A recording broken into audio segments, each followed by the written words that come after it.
When police radios across the city broadcast reports of the shooting at Canal and Elks on Sunday night, an officer in Uptown began to race to the scene.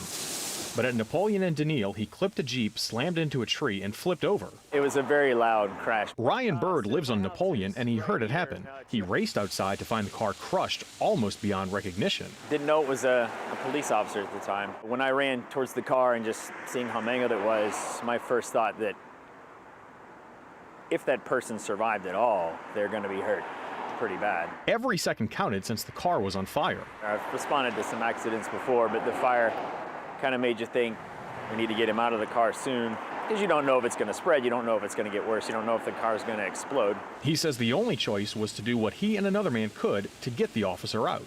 Grabbed his arm and we just kind of started yanking and pulling, and his foot finally came free. Then the Toro ER physician put his medical training to work. Making sure that he kept his head steady, because you don't know if he's got any neck injury, feeling down the back of his neck.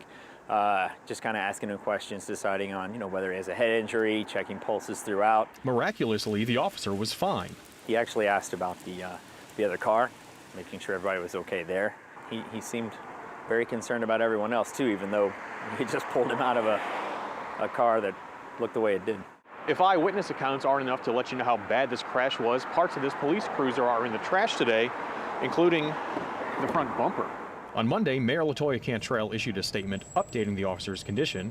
It reads in part, he is in good spirits, and in fact, his first comment to his commander was, sorry about the car. Danny Monteverde, Eyewitness News. To read the mayor's full statement and the latest developments in the shooting, download our app or just head over to WWLTV.com.